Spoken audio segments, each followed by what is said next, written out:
ورفعنا لک ذکرک، اور ہم نے آپ صلی اللہ علیہ وآلہ وسلم کے لیے آپ کا ذکر بلند کر دیا۔ جنت کے خزانوں میں سے ایک خزانہ، لا حول ولا قوت الا باللہ، گناہ سے بچنے کی ہمت ہے نہ نیکی کرنے کی طاقت، مگر اللہ ہی کی توفیق سے۔ موت کی سختیوں اور بے ہوشیوں سے بچنے کی دعا۔ اللہم اعنی علی غمرات الموت و سکرات الموت، اے اللہ موت کی سختیوں اور اس سے طاری ہونے والی بے ہوشیوں میں میری مدد فرما، آمین۔ وَإِنَّ عَلَيْكُمْ لَحَافِظِينَ، حالانکہ تم پر کچھ نگران مقرر ہیں، کرامن کاتبین، وہ معزز لکھنے والے، یعلمون ما تفعلون، جو تمہارے سارے کاموں کو جانتے ہیں۔ استغفار کی توفیق تمہارے کامیاب ہونے کی پہلی نشانی ہے۔ استغفر اللہ ربی من کل ذنب واتوب الیہ۔ اللہم حسبنی حسابا یسیرا، اے اللہ پاک مجھ سے آسان حساب لینا۔ اللہم الہمنی رشدی واعذنی من شر نفسی، اے میرے پیارے اللہ میری بھلائی میرے دل میں ڈال دیجیے اور مجھے میرے نفس کے شر سے بچا لیجیے، آمین۔ رسول اللہ صلی اللہ علیہ وآلہ وسلم نے ارشاد فرمایا، اگر تمہیں وہ معلوم ہوتا جو مجھے معلوم ہے تو تم ہنستے کم اور روتے زیادہ۔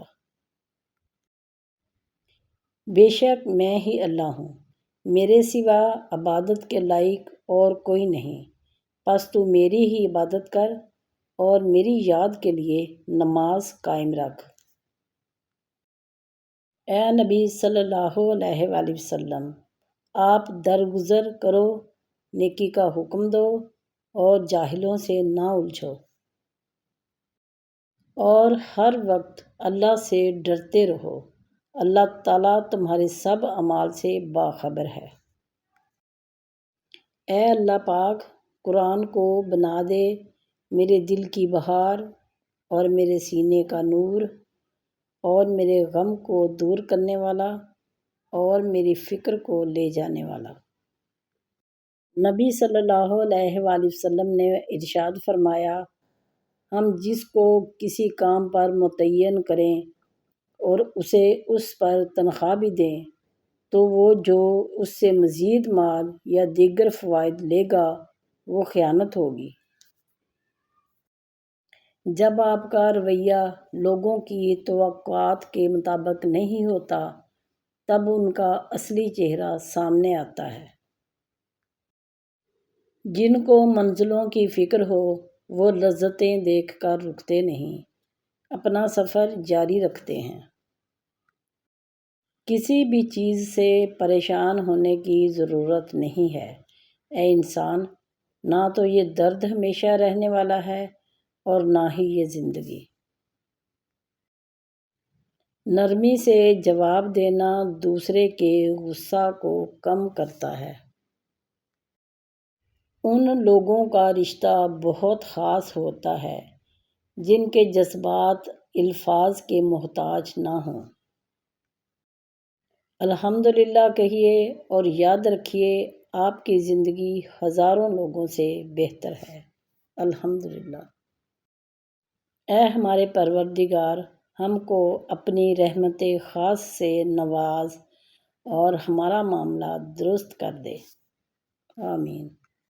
حافظ ابن القیم الجوزیہ رحمۃ اللہ علیہ نے فرمایا، اگر کوئی شخص اپنی سانس کی تعداد کے برابر بھی آپ صلی اللہ علیہ وآلہ وسلم پر درود پڑھتا رہے تو بھی وہ آپ صلی اللہ علیہ وآلہ وسلم کا حق ادا کر سکتا ہے، نہ آپ صلی اللہ علیہ وآلہ وسلم کی نعمت کا قرض چکا سکتا ہے۔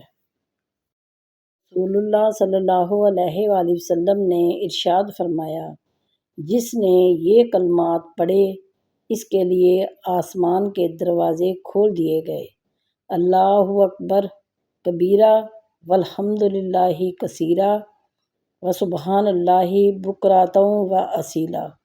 ابن مسعود رضی اللہ تعالیٰ عنہ بیان کرتے ہیں کہ میں نے رسول اللہ صلی اللہ علیہ وآلہ وسلم کو یہ فرماتے ہوئے سنا، اللہ اس شخص کو سر سبز و شاداب رکھے جو ہم سے کوئی بات سنے پھر اسے ویسے ہی آگے پہنچا دے جیسے اس نے سنی۔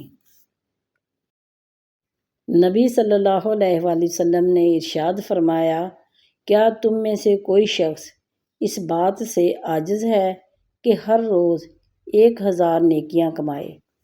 آپ کے ساتھ بیٹھے ہوئے لوگوں میں سے ایک نے پوچھا، ہم میں سے کوئی شخص 1000 نیکیاں کس طرح کما سکتا ہے؟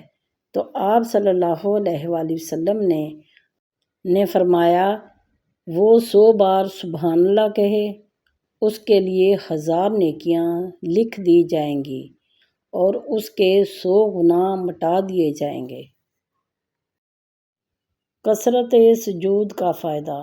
آپ صلی اللہ علیہ وآلہ وسلم نے ارشاد فرمایا، تم اللہ کے حضور کثرت سے سجدے کیا کرو، کیونکہ تم اللہ کے لیے جو بھی سجدہ کرو گے اللہ اس کے نتیجے میں تمہارا درجہ ضرور بلند کرے گا اور تمہارے گناہ معاف کر دے گا۔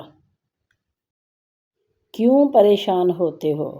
اگر کوئی تمہارے ساتھ غلط کر کے خوش ہے تو کیا تم نے نہیں پڑھا وَمَا كَانَ رَبُّكَ نَسِيًّا، اور تیرا رب بھولنے والا نہیں۔ جس رحمت کو اللہ لوگوں کے لیے کھول دے کوئی نہیں ہے جو اسے روک سکے۔ اپنے بہترین وقت کو نماز ادا کرنے میں وقف کیا کرو، کیونکہ تمہارے سب کام تمہاری نماز کے بعد قبول ہوں گے۔ حدیث نبوی صلی اللہ علیہ وآلہ وسلم۔ رسول اللہ صلی اللہ علیہ وآلہ وسلم نے ارشاد فرمایا، ایک دوسرے سے حسد نہ کرو، ایک دوسرے سے بغض نہ رکھو، ایک دوسرے سے قطع تعلق نہ کرو، اور اللہ کے بندے ایک دوسرے کے بھائی بن کر رہو۔ سیدہ عائشہ صدیقہ رضی اللہ تعالیٰ عنہا، کچھ لوگوں نے عرض کیا، یا رسول اللہ صلی اللہ علیہ وسلم، بہت سے لوگ ہمارے یہاں گوشت لاتے ہیں، ہمیں یہ معلوم نہیں ہے کہ اللہ کا نام انہوں نے ذبح کے وقت لیا تھا یا نہیں۔ اس پر رسول اللہ صلی اللہ علیہ وآلہ وسلم نے ارشاد فرمایا، تم بسم اللہ پڑھ کے اسے کھا لیا کرو۔ رسول اللہ صلی اللہ علیہ وآلہ وسلم نے ارشاد فرمایا، جو شخص اللہ سے مسلسل استغفار کرتا ہے اللہ تعالیٰ اس کے لیے ہر تنگی سے نکلنے کا راستہ اور ہر پریشانی سے نجات کا ذریعہ بنا دیتا ہے، اور اسے ایسی جگہ سے رزق دیتا ہے جہاں سے اسے گمان بھی نہیں ہوتا۔ رسول اللہ صلی اللہ علیہ وآلہ وسلم پہ کثرت سے درود پاک تمام غموں سے نجات اور گناہوں کی بخشش کا سبب ہے۔